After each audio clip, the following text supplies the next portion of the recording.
जय श्री राम प्यारे साधकों, आपका मैं स्वागत करता हूं अपने प्यारे से YouTube चैनल में। तो प्यारे साधकों, आज का जो मेरा विषय है वो है दिव्य दृष्टि की साधना के लिए हम अपने इष्ट देवता को कैसे जल्दी से जल्दी प्रसन्न करें। हम किस प्रकार से उनका पूजन मंत्रों का जाप करें ताकि हमें जल्दी से जल्दी सिद्धि की प्राप्ति हो, कुंडलिनी शक्ति हमारी एक्टिवेट हो और हमारा कनेक्शन बहुत जल्दी से स्थापित हो हमारे इष्ट देवता के साथ। बहुत सारे गृहस्थ साधक लगातार वर्षों से मेहनत करते हैं बट प्रॉपर कृपा की प्राप्ति नहीं हो पाती है, तो उसके कुछ कारण होते हैं। तो वो सारी चीज़ें आज की इस वीडियो को आप शुरू से लेके आप अंत तक देख लेते हैं कि पूजन करने का क्या सही तरीका है, तो आपको 100% जानकारी प्राप्त हो जाएगी। तो प्यारे साधकों, सबसे पहले मैं रिक्वेस्ट करूंगा आप मेरी वीडियो को लाइक करें, चैनल को सब्सक्राइब करें, कमेंट में अपने प्रश्नों को पूछ सकते हैं। और जिन प्यारे साधकों को अपना ऑरा और नेगेटिविटी की चेकिंग करानी है या मेरे साथ में जुड़कर मेरी मेडिटेशन क्लासेस को ज्वाइन करके अपनी स्पिरिचुअलिटी को बढ़ाना है, तो वो मेरे व्हाट्सएप नंबर पर कॉन्टैक्ट कर सकते हैं। तो प्यारे साधकों, शुरू करते हैं इस प्यारे सी वीडियो को। तो प्यारे साधकों, हमारी दिव्य दृष्टि के लिए हमारे इष्ट देवता की कृपा होना बहुत ज़्यादा जरूरी होता है, क्योंकि जब हमारे इष्ट देवता की कृपा होते हैं तो केवल मंत्र जाप करते करते हैं इष्ट देवता की कृपा से हमारी दिव्य दृष्टि खुल जाती है। ज़्यादा कुछ मेहनत भी नहीं करनी पड़ती या किसी के पास में भटकना भी नहीं पड़ता है, केवल इष्ट देवता ही हमें अपने दर्शन देते हैं। और जब वो दर्शन देते हैं तो केवल दर्शन देने मात्र से ही हमारी नसें नाड़ियाँ की जो अशुद्धि हैं वो पूर्ण रूप से साफ हो जाती है और हमारी कुंडलिनी शक्ति एकदम से जागृत हो जाती है। ये केवल हमारे इष्ट देवता ही कर सकते हैं कि तुरंत त्वरित दृष्टि प्रदान हमारे इष्ट देवता कर देते हैं, क्योंकि जब उनके दर्शन होते हैं, दर्शन करने मात्र से ही सारा शरीर हमारा शुद्ध हो जाता है। और दिव्य दृष्टि क्या, जब हमको उनके दर्शन ही हो गए हैं तो हर चीज हमारी एकदम से पूर्ण रूप से एक्टिवेट हो जाती है। तो इसलिए अपने इष्ट देवता का पूजन सही विधि से करना चाहिए। जिन साधकों को नहीं पता है तो वो मेरी इस विधि को जरूर फॉलो करें। आपने सुना है आपकी नित्य पूजन पाठ में हमेशा से पंचदेव किन्हें बोला जाता है? सूर्य देव को, शिव शंकर भोलेनाथ को, विष्णु भगवान को, दुर्गा माता को, गणेश जी भगवान को, इनको हम पंचदेव बोलते हैं, जिनकी नित्य पूजन के अंदर हमें पूजन में उनकी आराधना, उनकी कृपा की प्राप्ति जरूर करना चाहिए। इसी प्रकार से पंचोपचार का पूजन विधान हमारे शास्त्रों में बोला गया है। यदि हम पंचोपचार से अपने देवता के साथ में मतलब इष्ट की हम अच्छे प्रकार से पूजन करते हैं तो 100% हमें उनकी विशेष कृपा की प्राप्ति होती है। हर एक साधना सिद्धि को करने के लिए बताया जाता है कि आप पंचोपचार से पूजन करो और इस मंत्रों को जाप करो। अब बहुत सारी गलतियां यही होती है भाई, सुबह बैठे, पता लगा ऑफिस जाना है और 10 मिनट के अंदर ही पूजन को निपटाना है, तो भाई बस जाके दीप जलाया, धूप करी, आरती करी और निकल गए। तो इसको एक उपचार कह सकते हैं एक तरीके से, बट पंचोपचार पूजन नहीं रहेगा। यदि पंचोपचार पूजन आप करते हैं तो 100% देवता की आपके ऊपर विशेष कृपा प्राप्त होती है और आपकी सभी सिद्धि साधनाएं भी सफल होती हैं। तो पंचोपचार करने के लिए पंचोपचार में क्या आता है? सबसे पहले एक तो दीप का आता है, गंध का आता है, पुष्प का आता है, नैवेद्य का आता है और धूप का आता है। ये 5 प्रकार से हम पूजन करना है अपने इष्ट देवता को। तो हमें अपने मंदिर में बैठ जाना है, बढ़िया तरीके से अपना आसन के ऊपर विराजमान होके आचमन कर लेना है। केशवाय नमः, माधवाय नमः, नारायणाय नमः।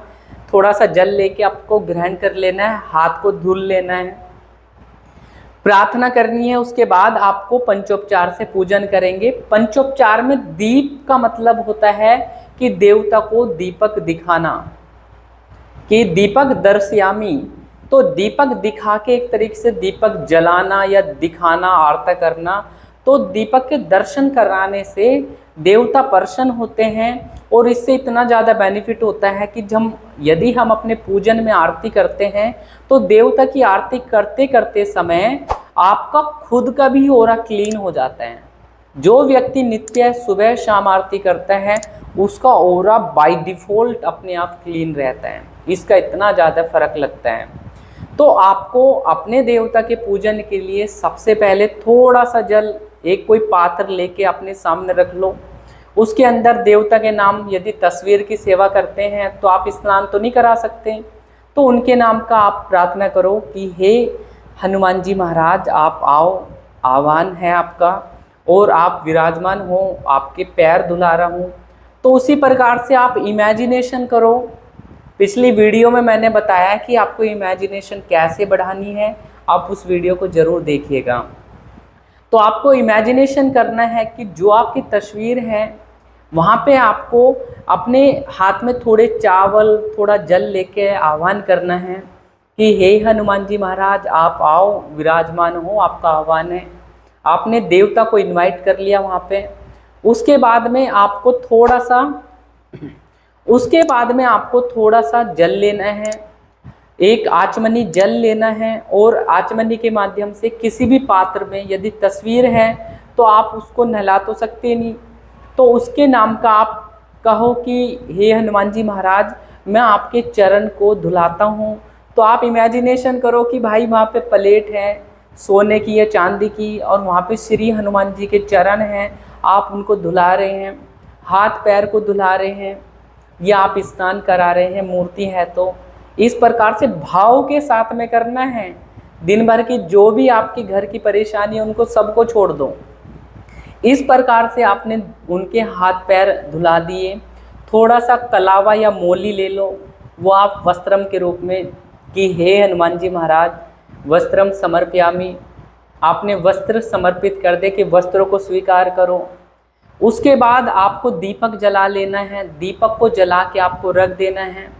आप दीपक समर्पयामि भी कह सकते हैं या दीपक दर्शयामि भी कह सकते हैं, या हिंदी में ही अपनी भाषा में ही आपको पूजन करना है तो प्रार्थना करो कि हे हनुमान जी महाराज दीप को स्वीकार करें, हम आपको दीपदान कर रहे हैं।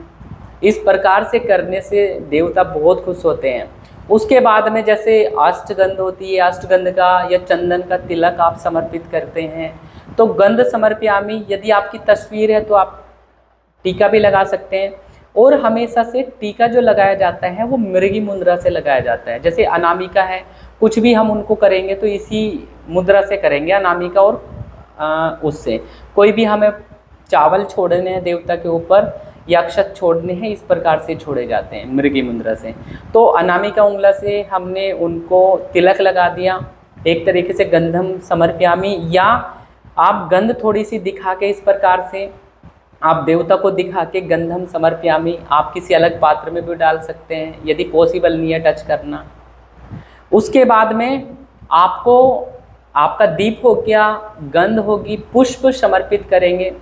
पुष्प आपको ले लेना है, कोई भी पुष्प ले लो, और जो डंठल का हिस्सा होता है वो हमेशा से देवता की तरफ को करना होता है। या कुछ भी नहीं करते तो आप पुष्पम समर्पयामि ऐसा कह के आप करते हैं।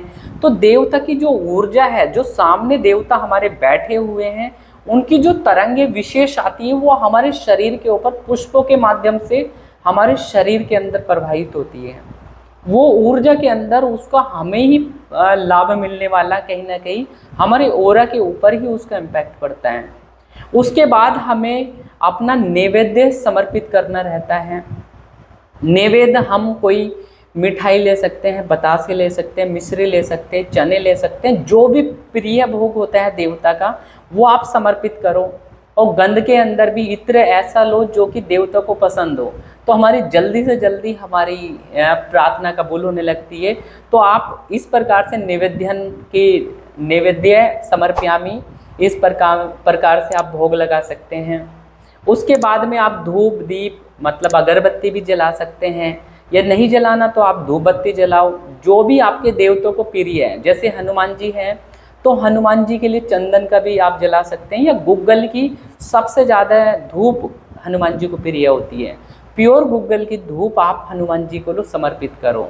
आप उनको आरती के तरीके से कर सकते हैं। इस तरीके से पूजन करने की विधि को हम पंचोपचार से पूजन कहते हैं और सही तरीका यही पूजन करने का है। आपके गुरु हैं या नहीं हैं तो आप इस प्रकार से कर सकते हैं। जिनके गुरु होते हैं हमेशा से गुरु के माध्यम से ये चीज़ें बताई जाती हैं कि पंचोपचार से पूजन ऐसे होते हैं। तो डेली यदि आप इस विधि से अपना पूजन पाठ करते हैं, पूर्ण रूप से देवता से आपके कांटेक्ट हो रहे हैं, आप सारी इमेजिनेशन भी कर रहे हैं, तो देवता की जो तरंगे होती हैं वो बहुत तेजी से गिरने लग जाती हैं। देवता के बार बार आपके रोम खड़े होंगे, बार बार आपको शरीर में वाइब्रेशन आएंगे। जो देवता के अंश हैं वो बहुत जल्दी आपके शरीर में आपकी पूजा पाठ से खुश होते हैं। उसको पता है कि भाई ये डेली पंचोपचार से पूजन करता है, भाव से पूजन करते हैं। भाई जरूरी नहीं कि आपको इसी प्रकार से सारा आप करेंगे, आपके भाव होने चाहिए। पूजन का मतलब ही भाव है कि आप देवता के प्रति क्या समर्पित कर रहे हैं। या वो आपके किसी मिठाई भोग के भूखे तो है नहीं, वो तो आपका भाव है और देवता के प्रति जो समर्पित हैं। तो तभी हमारे देवता बहुत अच्छे तरीके से कृपा को प्राप्त कर लेते हैं। इसके साथ साथ पंचोपचार पूजन इस तरीके से किया जाएगा। उसके बाद हम मंत्र जाप पे आते हैं, आरती पे आते हैं। आरती आप लास्ट में कर सकते हैं, शुरू में भी कर सकते हैं देवता की। इसके बाद हम मतलब मंत्रों के जाप पे आते हैं। तो मंत्रों के जाप से पहले पिछली वीडियो में ऑलरेडी मैंने बताया है कि कैसे आपको न्यास करना है, कैसे आसन बंधन करना है, कैसे आपको अपनी प्रोटेक्शन करके मंत्रों का जाप करना है। इसमें जो मेन चीज़ रहेगी वो संकल्प रहता है कि देवता को कभी भी देवता की पूजन पाठ हमेशा से संकल्प के साथ ही करनी चाहिए। क्योंकि देवता को तभी पता चलेगा कि ये पर्सन सामने वाला साधक चाहता क्या है। आपको चाहिए कि दृष्टि खुले, देव दर्शन हो, कुंडलिनी जागृत हो, इष्ट देवता की विशेष कृपा मिले। तो ये मानो कि ये चीज़ हमें बताना पड़ेगा, तब उनको पता चलेगी, तो तब वो हमें प्रोवाइड करेंगे जल्दी से जल्दी।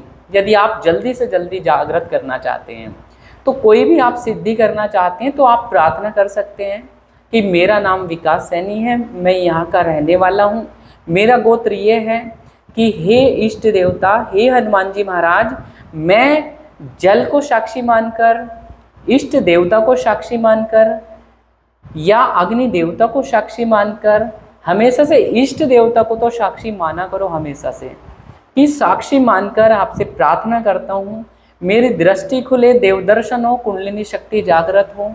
और इस प्रकार से हमें पूर्ण रूप से हाथ में संकल्प ले लेना है और संकल्पित होके हमें जाप करना है। जाप करने के बाद में संकल्प को हम समर्पित कर दो इष्ट देवता को, दाहिनी तरफ इष्ट देवता की, और आराम से प्रणाम करके अपना जो भी निजी कार्य है वो कर सकते हैं। तो इस प्रकार से हमें पंचोपचार से अपने देवता का पूजन करना बहुत जरूरी होता है, क्योंकि इससे हम भावात्मक पूर्ण रूप से कनेक्टेड होते हैं। जितना हम कनेक्टेड होते हैं उतनी हमें कृपा ज़्यादा से ज़्यादा जल्दी प्राप्त हो जाती है। तो जिन साधकों की अभी तक सिद्धि जागृत नहीं हो पा रही है या सिद्धि कहना नहीं मानती है, या उनकी साधनाएं हमेशा से निष्फल होती है, पूजा पाठ प्रॉपर लग नहीं पाता है और न ही कोई संकल्प सिद्ध होते हैं, उसी प्रकार से यदि पंचोपचार से आप साधना कर लेते हैं तो 100% से हर एक साधना आपकी सफल होगी। तो प्यारे साधकों, मेरी इस वीडियो को देख के आप भी फॉलो करो, आप भी अपनी साधना को, अपने इष्ट को प्राप्त करो, उनकी विशेष कृपा प्राप्त करो। तो प्यारे साधकों, इस प्रकार से पूजन किया हुआ आपको 100% से फल प्राप्त होता है। आपके इष्ट देवता खुश होकर सिद्धि शक्ति प्रदान करते हैं, दिव्य दृष्टि प्रदान करते हैं। तो प्यारे साधकों, मेरी यह वीडियो आपको कैसी लगी कृपया करके कमेंट में ज़रूर बताइएगा, और क्या आप इस तरीके से पूजन करना पसंद करेंगे ज़रूर लिखिएगा। तो प्यारे साधकों, मिलते हैं एक नई जानकारी के साथ, तब तक के लिए आप सभी को जय माता दी, हर हर महादेव, जय श्री राम।